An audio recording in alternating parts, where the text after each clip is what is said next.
زمین کی طرف بھیجا، لیکن ہم انسانوں نے اپنی خواہشات کو پورا کرنے کے لیے، اپنے فائدے کے لیے، اپنی بقا کے لیے اس پیغام کو بار بار چینج کیا۔ اب سوال یہ ہے کہ اتنے سارے مذاہب کیسے وجود میں آ گئے؟ میں اس کا جواب بہت ہی آسان الفاظ میں سمجھوں۔ ہم میں سے ہر شخص کسی نہ کسی مذہب کا پیروکار ہے، کسی نہ کسی مذہب کا فالوور ہے۔ کوئی مسلمان ہے، کوئی کرسچن ہے، کوئی یہودی ہے، کوئی بدھزم میں بلیف رکھتا ہے، کوئی سکھزم میں بلیف رکھتا ہے، کوئی ایتھیسٹ ہے یعنی کہ ملحد ہے۔ ہم میں سے ہر شخص کسی نہ کسی مذہب کا پیروکار ہے، کسی نہ کسی کہ میں کبھی بھی یہ پسند نہیں کرتا کہ میں اپنی شخصیت کو پروموٹ کروں۔ میری آواز، میری سوچ، میری فکر لوگوں تک پہنچ جائے، میرے لیے اتنا ہی کافی ہے۔ اسی لیے میں نے یہ اقدام کیا ہے کہ میں کبھی بھی جو ہے اپنی شخصیت کو پروموٹ نہیں کروں گا۔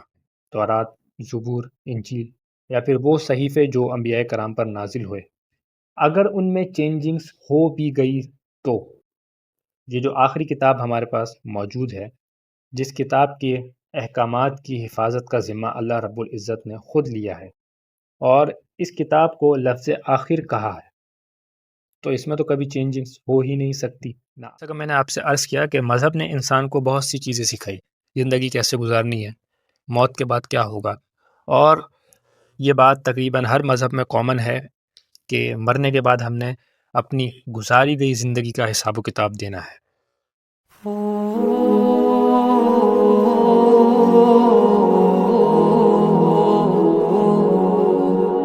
بسم اللہ الرحمن الرحیم۔ السلام علیکم ناظرین محترم، پروگرام ایک آواز میں آپ سب کا خوش آمدید۔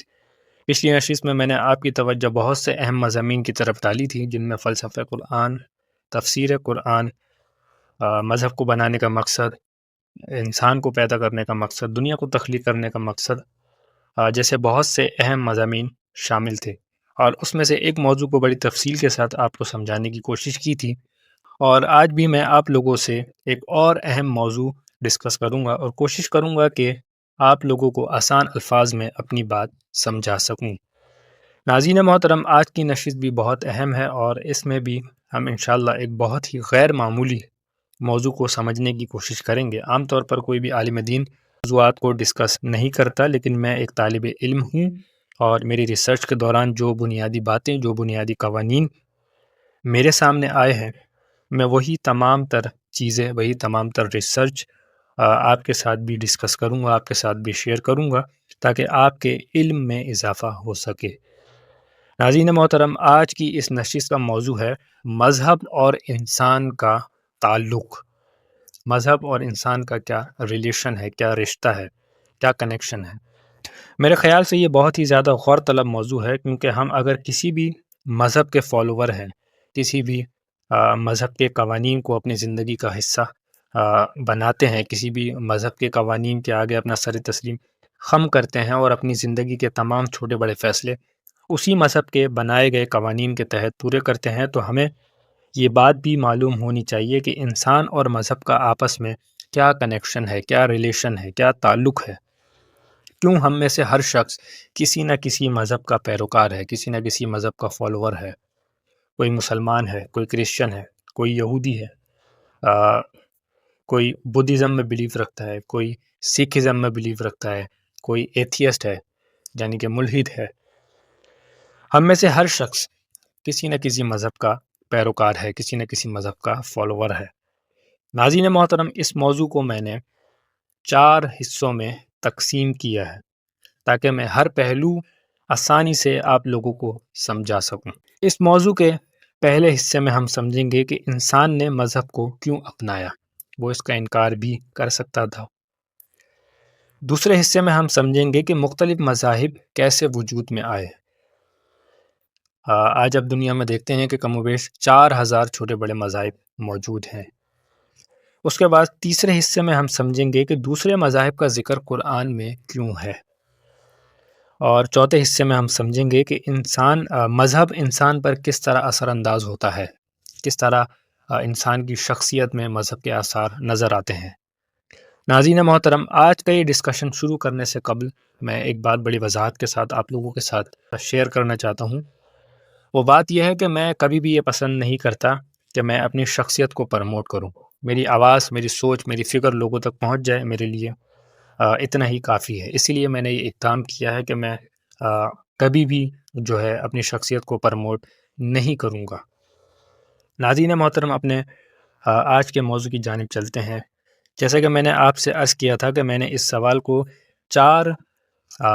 موضوع کو 4 حصوں میں تقسیم کیا ہے، اور یہ میرا طریقہ ہے اپنی بات کو سمجھانے کا۔ سب سے پہلے ہم اس موضوع کے پہلے حصے کو سمجھتے ہیں کہ آخر انسان نے مذہب کو کیوں اپنایا۔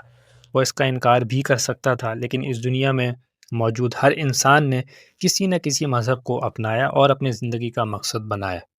اب اس میں سے کون صحیح ہے، کون غلط ہے، یہ بحث ہم پھر کبھی کریں گے۔ میری ریسرچ کے مطابق میں آپ کو مختصر کر کے سمجھاتا ہوں۔ انسان نے مذہب کو اس لیے اپنایا کیونکہ مذہب نے انسان کو حیات یعنی زندگی کیسے گزارنی ہے، کیا کرنا ہے اور کیا نہیں کرنا، اس کا علم دیا، یہ سمجھایا۔ اس کے بعد مذہب نے موت کے بعد کیا ہوتا ہے اور دکھ تکلیف میں کیا کرنا ہے، ظلم و جبر اور ناانصافی اگر ہو تو کیا کرنا ہے، کس طرح ایک کمیونٹی میں رہنا ہے، کس طرح ایک کمیونٹی کو بلڈ کرنا ہے اور ایک دوسرے کا ساتھ دینا ہے، رشتوں کی کیا اہمیت ہے اور کس رشتے کا کیا مقام ہے، یہ تمام باتیں، اور کس طرح ان تمام تر چیزوں پر قابو پایا جائے، مذہب نے انسان کو سکھایا۔ اب وہ کوئی بھی مذہب ہو یا کوئی بھی ادارہ ہو، یہ میرا پوائنٹ آف ویو ہے اس سوال کے جواب میں۔ جیسا کہ میں نے آپ سے عرض کیا کہ مذہب نے انسان کو بہت سی چیزیں سکھائی، زندگی کیسے گزارنی ہے، موت کے بعد کیا ہوگا، اور یہ بات تقریباً ہر مذہب میں کامن ہے کہ مرنے کے بعد ہم نے اپنی گزاری گئی زندگی کا حساب و کتاب دینا ہے۔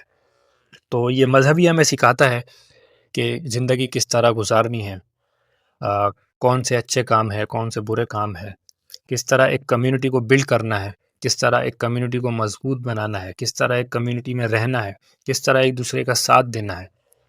یہ تمام تر چیزیں ہر مذہب اپنے ماننے والے کو، اپنے فالوور کو، اپنے پیروکار کو سکھاتا ہے۔ اب اگر میں یہ کہوں کہ اس دنیا میں پیدا ہونے والے کسی بھی انسان نے اگر کسی بھی مذہب کو اپنایا ہے تو وہ اس نے اپنی تخلیقی فطرت، جو اس کے اندر فطرت موجود ہے، اس کے بہاف پر اپنایا ہے، جو اس کے اندر شعور موجود ہے، جو اس میں خود اختیاری موجود ہے، اس نے اس مذہب کو اسی بنیاد پر، اسی بہاف پر جو ہے اپنایا ہے۔ یہ جواب مختصر تھا لیکن بہت ہی اہمیت کا حامل تھا، اور میں یہ سمجھتا ہوں کہ آپ کو یہ سمجھ میں آ گیا ہوگا کہ آخر انسان نے مذہب کو کیوں اپنایا۔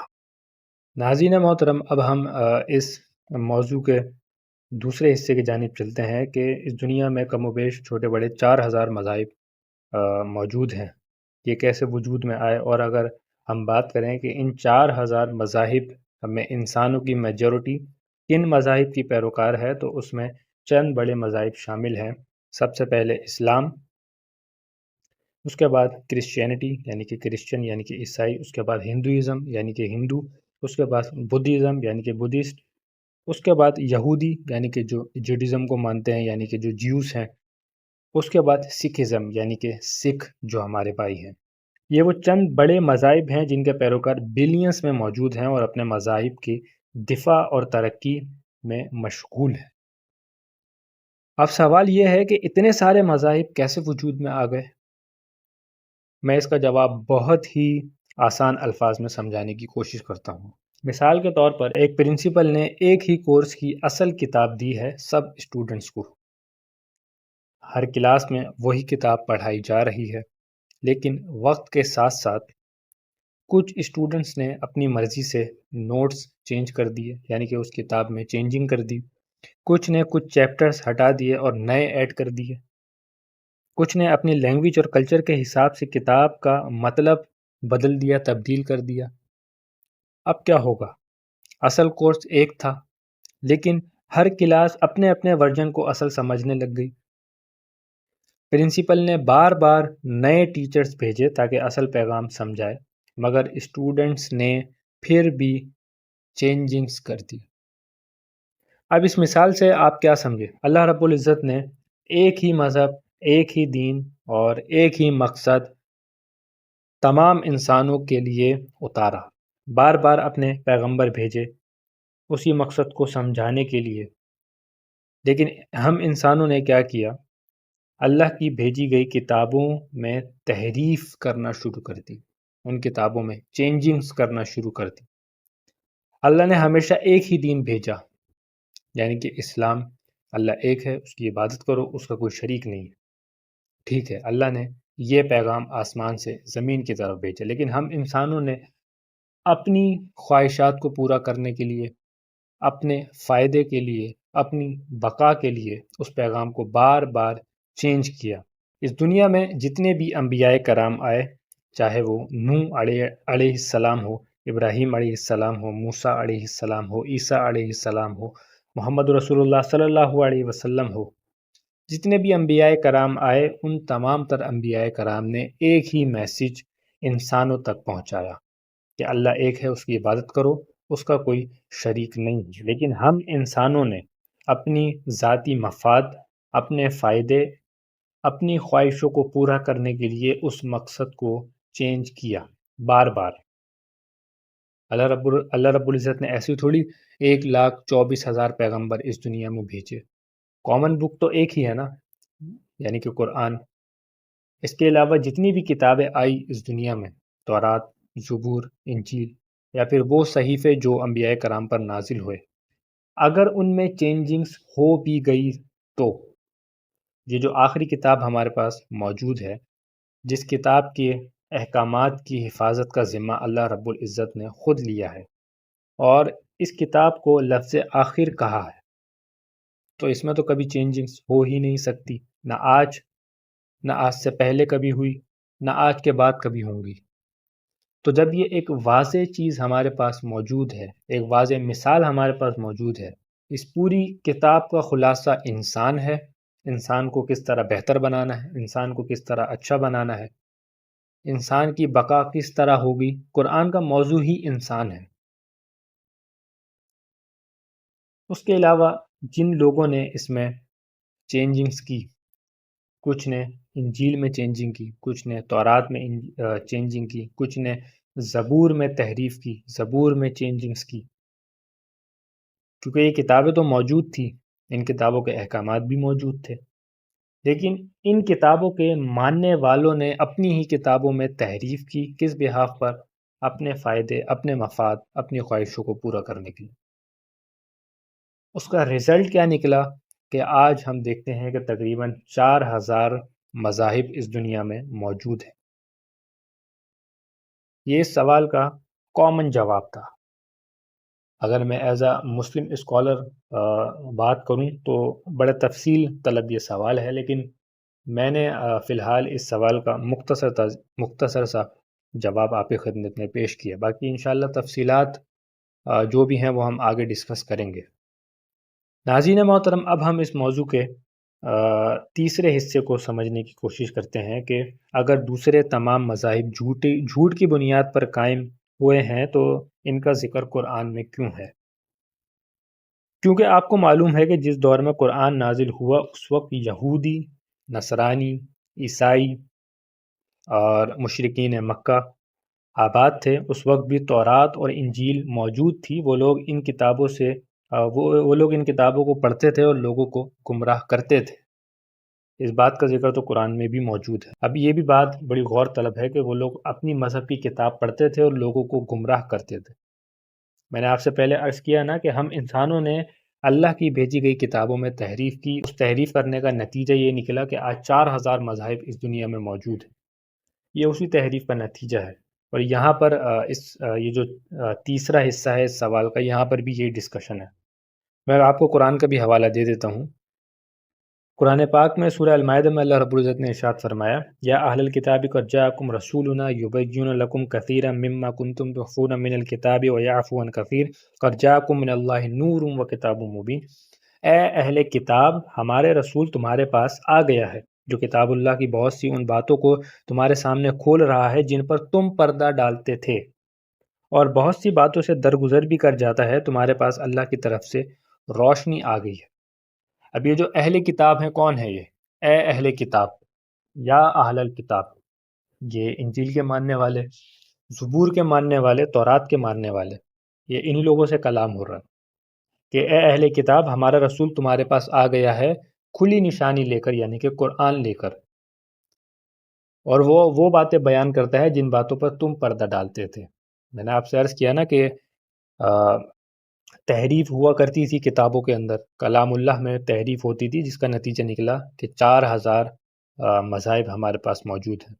یہ میں کامنلی جواب دے رہا ہوں ابھی تمام تر چیزوں کا، باقی جب ان آیات پر میں تبصرہ کروں گا، ڈسکشن کروں گا، تو پھر ایز اے اسلامک اسکالر پھر میں بڑی تفصیل کے ساتھ آپ کے ساتھ ڈسکشن کروں گا۔ ابھی صرف میں کامنلی جواب دے رہا ہوں تمام تر چیزوں کا۔